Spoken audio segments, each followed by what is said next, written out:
오늘 선포되고 나누실 주님의 말씀은 마태복음 22장 1절부터 14절까지의 말씀입니다. 마태복음 22장 1절에서 14절까지의 말씀입니다. 봉독하겠습니다. 예수께서 다시 비유로 대답하여 이르시되 천국은 마치 자기 아들을 위하여 혼인잔치를 베푼 어떤 임금과 같으니 그 종들을 보내어 그 청한 사람들을 혼인잔치에 오라 하였더니 오기 싫어하거늘 다시 다른 종들을 보내며 이르되 청한 사람들에게 이르기를 내가 오찬을 준비하되 나의 소와 살찐 짐승을 잡고 모든 것을 갖추었으니 혼인잔치에 오소서 하라 하였더니 그들이 돌아보지도 않고 한 사람은 자기 밭으로 한 사람은 자기 사업하러 가고 그 남은 자들은 종들을 잡아 모욕하고 죽이니 임금이 노하여 군대를 보내어 그 살인한 자들을 진멸하고 그 동네를 불사르고 이에 종들에게 이르되 혼인잔치는 준비되었으나 청한 사람들은 합당하지 아니하니 내 거리 길에 가서 사람을 만나는 대로 혼인잔치에 청하여 오라 하는데 종들이 길에 나가 악한 자나 선한 자나 만나는 대로 모두 데려오니 혼인잔치에 손님들이 가득한지라. 임금이 손님들을 보러 들어올세 거기서 예복을 입지 않은 한 사람을 보고 이르되 친구여 어찌하여 예복을 입지 않고 여기 들어왔느냐 하니 그가 아무 말도 못하거늘 임금이 사환들에게 말하되 그 손발을 묶어 바깥 어두운 데에 내어 던지라. 거기서 슬피 울며 이를 갈게 되리라 하니라. 청함을 받은 자는 많되 택함을 입은 자는 적으니라. 아멘. 잠시 기도하겠습니다. 말씀의 주인이신 주님, 오늘 이 말씀을 통하여서 우리 마음과 우리 혼에 영향이 있어서 그 감동이 있어서 주님을 깨닫고 주님께 돌아올 수 있게 해주시며 부족한 것이 있다면 채우게 해주시고 모자란 것이 있다면 얻게 해주시고 간절한 심령으로 주님을 찾을 수 있고 주님 안에서 행하고 살아갈 수 있게 인도하여 주시옵소서. 예수 그리스도의 이름으로 기도 올리옵나이다. 아멘.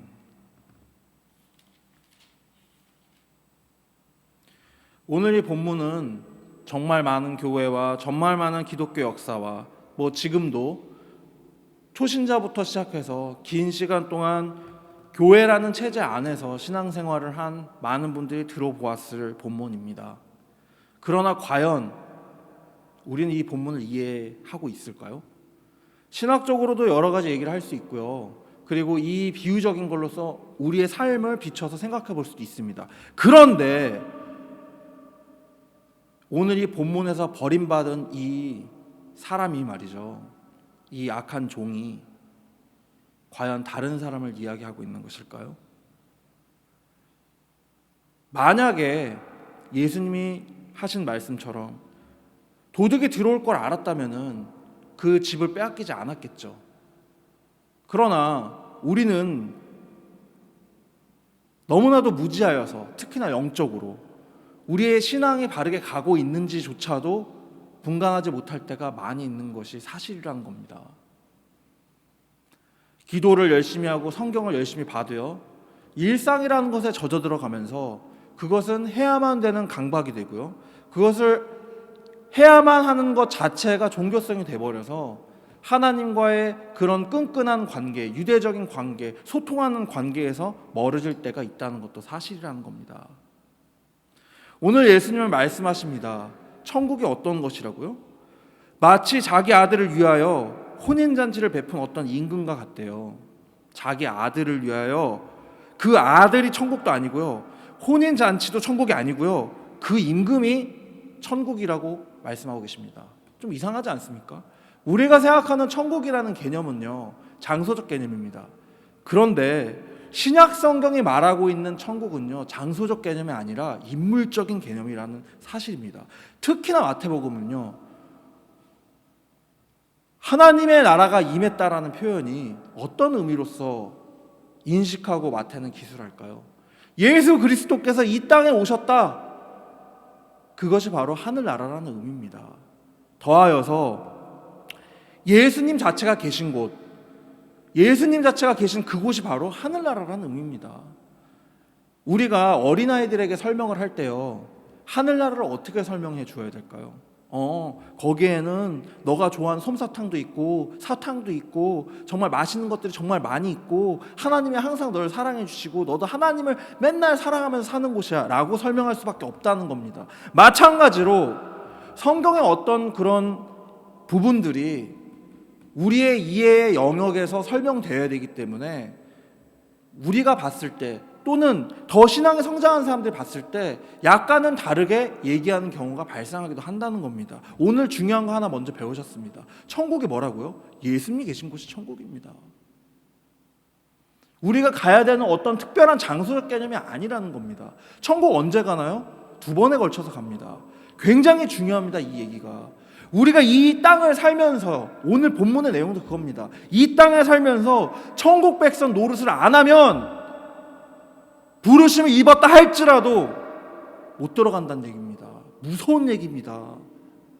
복음을 들었고요, 교회에 출석했고요, 예수님 믿습니다, 평생 기도하고 주님 앞에 갔는데, 그런 너는 나를 위해서 무엇을 하였느냐 할 때, 저는 주님을 위해서 이런 것들을 희생했고, 주님을 위해서 이런 것들을 해왔고, 주님을 위해서 예수 그리스도의 이름을 드러내기 위한 이런 삶을 살았습니다 얘기하지 못하면 어두운 바깥에 쫓겨나서 영원토록 이 간다는 얘기입니다.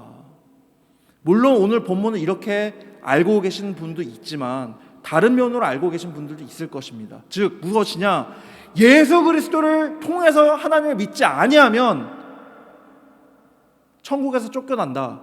그것은 첫 번째 해석이고 가장 중요한 해석입니다. 맞습니다. 그러나 예수님을 믿는다고 하여도요, 여기에 비밀이 하나가 있는데, 예수 그리스도를 온전하게 옷 입지 않으면 그 잔치에 청함을 받고 그 잔치에 가도 입장이 불가라는 겁니다.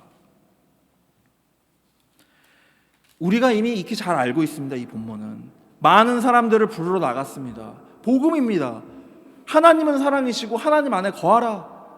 많은 선지자들과 율법과 성경이 있었고 많은 사람들이 하나님의 뜻에 맞게 살아야 된다고 얘기했습니다. 그러나 어떻게 했나요? 사람들은 역사 속에서 유대인만의 얘기가 아닙니다. 역사 속에서 인간들은요, 돌아보지도 않고 한 사람은 자기 밭으로, 한 사람 자기 사업하러 가고, 남은 자들은 심지어 그 사람들의 종들이 그 선지자들을 잡아다가, 그 왕의 종들을 잡아다가 죽이고 고문하고 못사게 굴고 아니라고 하고 거짓 증거하고, 성경에만 있는 이야기가 아닙니다. 오늘 이 본문은요, 또 하나의 사실이 있습니다. 우리가 알아야 되는, 우리가 칼빈주의 신앙이라고 하는 것이 칼빈이 중요한 것이 아니라 원래 성경적인 신앙을 칼빈의 스타일로 정리한 것이 칼빈주의 신앙이라고 불리는 것인데, 그것이 개혁교회의 신앙의 모체가 되겠죠. 우리가 구원을 받게 되는 것, 속죄가 되게 되는 것 자체가 제한속죄라는 개념이 있습니다. 그것이 무엇이냐, 다 청함을 받은 건 맞습니다. 하지만 거기에 합당한 옷을 입지 않은 이 사람 어떻게 됐습니까? 버림받았습니다. 청함을 받았는데도. 청함을 받은 자는 많되 택합은 입은 자는 적으니라. 이것이 바로 그 신학적인 제한속죄라고 불리워지는 그 신학을 설명하는 성경의 구절인 것입니다. 하나님을 믿는다고 하는 사람들이 자기가 입으로만 시인하는 사람들 구원받는 게 아니고요, 하나님이 보시기에 이 옷을 입고 하나님의 백성으로 이 땅에서 사는 사람, 하나님 앞에 드러나게 됐을 때, 세상에서 우리가 살아가게 됐을 때 예수 그리스도의 사람으로 드러난 사람들만 천국에 간다는 얘기입니다. 무서운 얘기입니다. 성경을 아무리 많이 알고요, 성경 아무리 많이 잘 가르치고 해도 소용이 없습니다. 왜냐고요? 말씀은 하나님 거지 그 가르친 사람의 것이 아니거든요. 그리고 성경 말씀의 본질이 뭡니까? 예수님입니다. 생명입니다. 생명이 언어로 설명이 됩니까? 불가능합니다. 영원한 생명 어떻게 설명할 겁니까? 부활밖에 없습니다. 그래서 이렇게 보여주신 겁니다. 그런데 부활한 사람이 예수님 말고 단 한 명이라도 있어서 역사에서 전파했다면은 그 사람의 종교가 됐거나, 아니면 그런 사람들이 많았을 경우에 훨씬 더 이 부활의 신앙을 갖기가 쉬웠을 텐데도 하나님은 그 방식을 취하지 않으시고 그냥 부활하시고 승천해버리시고 나머지를 메시지, 이 종들을 보내서 믿는 자에게 부활을 주시는 보이지 않는 방식으로 역사를 하셨다는 겁니다. 정말 무서운 시험이라고 할 수 있겠죠. 하나님의 이 시험은요, 유혹하는 것이 아니라 정말로 우리 인생이 끝나는 그날까지 지켜보고만 계시다는 겁니다. 어쩌면은 가장 무서운 시험입니다. 이게 테스트, 우리의 성장을 위한, 눈에 아무것도 보이는 것이 없어도 하나님을 신뢰하는 그것이 정말 큰 믿음이라는 것을 성경은 자주자주 얘기하고 있습니다. 아브라함 때부터라고 생각할 수 있습니다. 아브라함을 생각해 보십시오. 너는 내 본토 친척집을 떠나서 내가 가라고 한 그 가나안 땅으로 가라라고 했을 때 어떤 방식으로 가라고 하지도 않았고요, 그냥 가라고만 하셨습니다. 아브라함은 어떻게 했나요? 바로 털고 일어나서 바로 진행합니다. 갑니다. 이게 얼마나 대단한 거냐면요, 이거예요. 지금 여러분한테 비유적으로 얘기하자면은 지금 하고 있던 거 다 내려놓고 하나님의 일을 위해서 다 정리하고 복음을 따라라고 했을 때 그게 되는 사람이 몇 명이 될까요? 된다고 하더라도요, 가족까지도 다 내려놓고 너는 주의 일을 위해서 헌신봉사 독신 생활해라, 되나요? 극히 소수죠. 되지 않아요. 이건 영적인 걸 의미하는 겁니다. 우리는요, 세상과 관계를 맺고 있고요, 우리는 먼저 세상의 가족입니다. 우리의 재산과 우리가 마음 쓰고 있는 것들은 세상의 밭과 세상의 사업과 그 모든 것들입니다. 그런데 하나님은 어떻게 말씀하시나요? 지금 시대의 성령님은 어떻게 말씀하시나요? 잠시 그걸 내려놓고 적어도 일주일에 한 번은 나를 기억해야 되고, 적어도 너의 삶에서 10분의 1의 모든 것들은 다 나의 것이라는 걸 인정해야 되고. 쉽지 않습니다. 정말 쉽지 않습니다. 재물적인 것도 한번 생각해 볼게요. 우리가 구약적 11조에 대해서 오해하고 있는 것을 한 번 더 짚고 넘어가겠습니다. 가장 좋은 것이 하나님의 것인 거 맞죠? 그러면 전부 다 하나님께서 주셨으니까 하나님께 전부 드려야 되죠. 전부 드리지도 못하는데 11조를 못하겠다? 이미 신앙이 없는 거죠. 원래 11조의 개념은 이겁니다. 내가 가진 것들 중에서 가장 좋은 것, 첫 번째 것을 드리는 것이고요, 그것이 영적 개념으로서는 첫 희생양 개념으로서의 예수 그리스도의 죽음과 부활의 연결까지 되는 겁니다. 어떻게 하면 신앙이 좋아질 수 있느냐? 행동해야 된다는 겁니다. 어떻게 해야지 우리가 하나님이 살아계신 걸 믿을 수 있고 알 수 있는 것이 더 확실해지느냐? 타협하면 안 된다는 겁니다. 그것이 어려운 것이지요. 여기에서 이 예수님의 오늘 비유에서 말씀하시고 있는 이 사람들 있지 않습니까? 이 사람들보다도요, 심지어 초대받았기 때문에 그 자리에 가게 된 그 예복을 입지 않은 사람이 훨씬 더 복받은 사람이라고 볼 수도 있어요. 심지어 적어도 그 잔치에 갔잖아. 어쨌건 이 사람들은 자기의 생활에 매여가지고 아예 가지도 못하는데, 안타까운 건 그거예요. 갔는데도 불구하고 버림받았다는 거예요. 왜? 예복을 입지 않았기 때문에. 이 예복은 무엇을 의미하는 걸까요? 성경에는 많은 예복들이 나옵니다. 특히나 구약에서는요, 그 예복을 입지 않은 사람이 제사에 참여하거나 제사를 드릴 수도 없고요, 예복을 입지 않으면 성소에 못 들어갑니다. 그 예복은 무엇일까요? 신학적으로는, 신약적으로는 그리스도로 우리는 옷을 입었기 때문에 그리스도에 대한 신앙, 예수 그리스도의 가르침, 하나님의 사랑과 이웃 사랑이라고 얘기되는 그 부분을 하는 것입니다.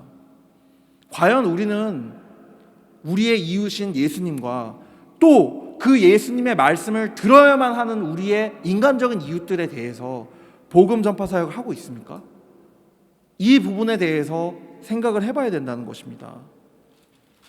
복음이란 무엇일까요?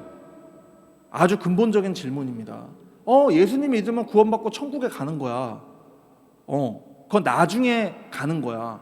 맞을까요? 아니요. 예수님이 이 땅에 지금 여기에 우리 옆에 있게, 여기에 임재하게 만드는 것이 바로 복음이에요. 왜 천국을 나중에 가려고 하십니까? 천국 나중에 가려고 하는 사람들은 이 옷 못 입어서 쫓겨난 사람 같이 될 수도 있다는 거예요. 왜 여기서 그것을 연습하지 않냐는 거예요. 굉장히 중요한 얘기입니다. 우리는 말합니다. 배워왔습니다. 가르칩니다. 천국에 가서는 영원토록 하나님의 영광을 바라보면서 우리가 찬양하면서 그분께 예배를 드리면서 영원한 생명을 얻는다. 왜 근데 우리는 지금 여기에서 하나님을 찬양하지 않냐는 것입니다. 여기서 안 되는데 거기서 될까요? 여기서 예수님, 오직 예수님 사랑합니다가 안 되는데 거기서 될까요? 그리고 여기서 안 되는 사람 거기서 부를까요? 되게 무서운 얘기입니다. 예수님의 오늘 이 비유는요, 단지 예수님에게 태클을 걸고 딴지를 걸었던 바리새인과 사두개인들에게만 하는 얘기가 아니라 심지어 그 자리에 있었던 제자들까지도 들었던 얘기라는 걸 명심하셔야 됩니다.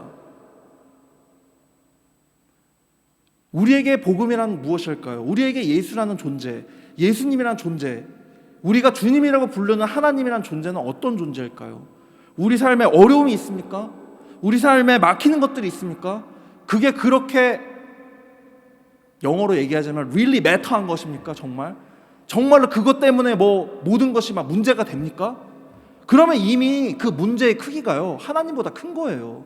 하나님보다 문제가 큰 사람한테 하나님께서 역사하시지 않는다는 거예요. 신앙이 강하고 신앙이 단단할 때는요, 진짜 큰 문제도요, 주께서 이루실 줄 믿습니다 하고 돌파 능력이 있겠죠. 성경뿐만 아니라 우리 삶에서도 많은 걸 느낍니다. 그러나 내 문제라는 것 자체가 너무 커져버리잖아요. 그러면 그 문제 자체가요, 하나님에 대한 신앙을 갉아먹는 수준이 아니고요, 못 가게 막는 그 방식으로 사탄은 우리를 유혹하는 경우가 많다는 거예요. 내가 비유를 들어보겠습니다. 내가 윤리적으로나 아니면 영적으로 내가 볼 때 성경적이지 않은, 잘 안 고쳐지는 습관과 행동들이 있다고 칩시다. 난 이걸 왜 못 고치고 왜 안 고쳐지나? 이미 그것이 하나님의 은혜보다 커져버린 문제가 돼버린 거예요. 그렇게 생각하지 마십시오. 반드시 하나님은 이 문제들을 해결해 주실 거라는 신앙이 있어야 됩니다. 기도하셔야 됩니다. 주님, 제가 이런 문제들이 있습니다. 그러나 이 문제들이 커져서 주님을 못 보게 하지 않도록 주께서 인도해 주실 것을 믿습니다. 나는 힘이 없고 나는 절제력도 없고 나는 의지도 없지만 주님의 의지와 주님의 절제력으로, 주님의 인내하심으로, 주님의 미쁘심으로, 주님이 우리의 죄를 사하시기 위해 십자가에 달리신 그 힘으로 나를 구원해 주시옵소서 라고 기도하면 됩니다. 그리고 좀 더 나아지는 자신을 발견하게 될 수도 있고요. 만약 발견하지 못한다고 그러잖아요. 그럼 언제까지 기도하는 건지 아세요? 될 때까지 기도하는 거예요. 아브라함이요, 하나님을 만났지만 하나님하고 대화를 하고 같이 식사를 했다고 표현되어 있지만 맨날 하나님이 아브라함을 만나주셨나요? 절대 아니죠. 성경을 봐도 몇 번 안 만났어요. 근데 아브라함은 어떻게 살았습니까? 정말로 그 시대로 따지면요, 왕과 같은 사람입니다. 자기 집안에 자기 종들이 318명이나 있었어요. 전쟁을 나가서 리더로서 싸울 수 있는데 그때 당시에 소규모 부족국가 시대였을 때 318명의 사람을 거느린 왕과 같은 존재였다고. 근데 어떻게 했어요? 다 버리고 천막생활 시작했어요. 원래 있던 그 도시에서 떠나서. 왜? 하나님의 하라고 했으니까. 그러면 왜 하나님의 하라는 거 해야 되냐? 아브라함은 이것을 믿었던 거예요. 하나님이 나를 선택한 것을 내가 믿습니다. 그리고 나는 주님의 뜻에 순복합니다. 순종하겠습니다. 그러므로 성경은 말합니다. 아브라함의 믿음에 의로 여기셨다고 합니다. 이와 같이 우리도 예수 그리스도를 믿음에 의롭다함을 얻어서 여기서부터 천국 생활을 시작해야 된다는 겁니다. 우리가 들은 복음이 틀렸다는 것이 아닙니다. 우리가 들은 복음은 맞지만 여기에 하나가 더 필요하다는 것입니다. 야고보서의 말씀처럼 그 말씀도 또 해석이 필요한 것이겠지만 정말로 예수님을 믿는 삶이라는 건요, 예수님을 드러내는 삶을 살아야 된다는 겁니다. 예수님을 드러내는 삶이 무엇인지에 대한 고민도 없고요, 예수님을 드러내려고 하는 삶이 이건 것 같은데라고 노력도 안 하고요, 그게 모르겠으면 물어라도 봐야 되는데 그것도 없고요, 안 살아가는 거예요. 하나의 비유를 한번 들어볼게요. 아버지와 아들이 있습니다. 아버지가 아들에게 말합니다. 아들아, 내가 너를 참 사랑한단다. 내가 너를 참 사랑한단다. 그리고 해주는 게 아무것도 없어요. 그리고 그 아들은 생각하죠. 사랑은 말로 표현하는 거구나. 나도 그러면 내 자식이나 내가 사랑하는 사람한테 말로만 표현하면 되겠구나. 말만 하면 되는 거야. 이게 정상적으로 아이가 크겠습니까? 절대 불가능합니다. 또한 교육적으로 한번 생각해 볼게요. 영적인 부분도 마찬가지로 적용이 됩니다. 이런 얘기 있잖아요. 바늘도둑이 소도둑되는데 그 뒷배경 이야기가 있습니다. 제가 알고 있는 그 뒷배경 얘기는 이겁니다. 아이가 바늘을 할머니 반지꼬리에서 쓱 빼와가지고 이제부터 이 바늘은 내 거고 이 바늘을 엄마한테 줄 거야 하고, 엄마 내가 바늘을 할머니 반지꼬리에서 뽑아왔고 이제 내가 내 손에 있으니까 이거 내 거고 내 거를 엄마한테 줄 거야. 어이구 잘했다 내 아들. 나중에는 어떻게 됐습니까? 엄마가 가지고 있는 재산의 일부를 갖다가 뽑아가지고, 엄마 이게 내 손에 있으니까 내 거죠? 그러니까 내 거를 다시 또 엄마한테 돌려드릴게요. 이렇게 했답니다.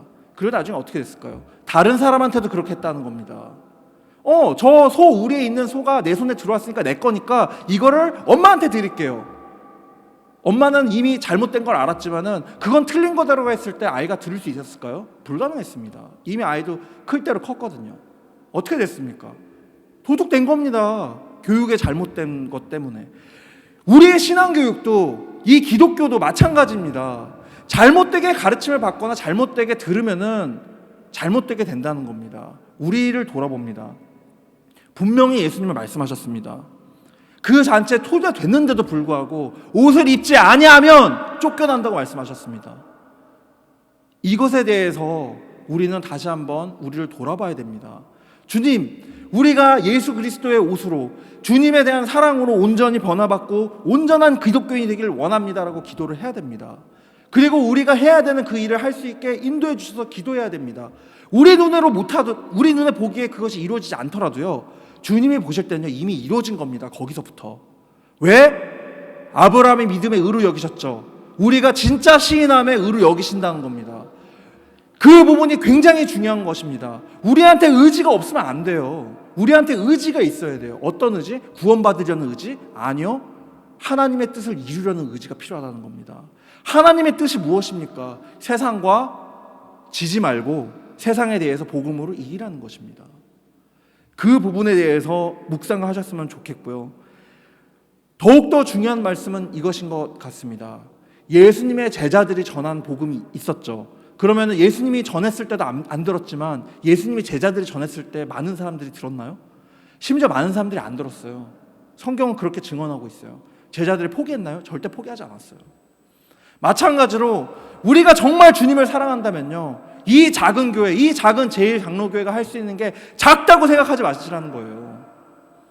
내가 할 수 있는 일이 내 아이 전도, 내 남편 전도, 내 부인 전도, 내 부모님 전도라고 할지라도요, 그게 하나님 보시기에 사도 바울이 했던 사역과 똑같은 사역이라는 걸 잊지 않으셔야 된다는 거예요.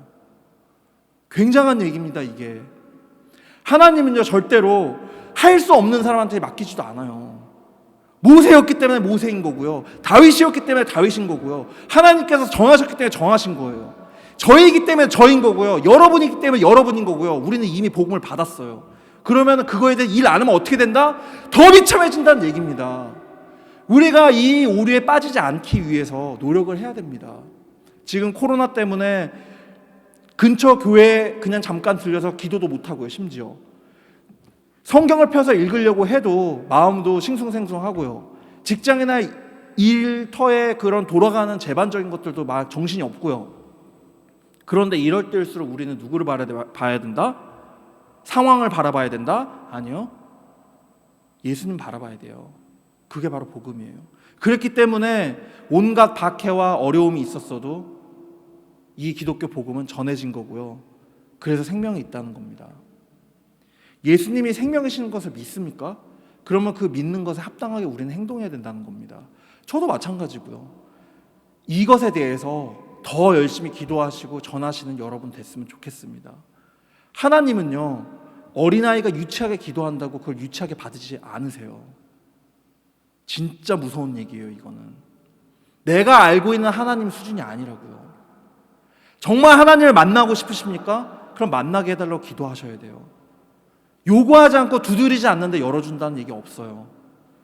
찾고 두드리는 자에게 어떻게 하신다? 반드시 주신다고 했지, 찾고 두드리지도 않는 자에게 준다고 말씀 안 하셨거든요. 우리는 그런데도 불구하고 복음을 받았다는 거예요.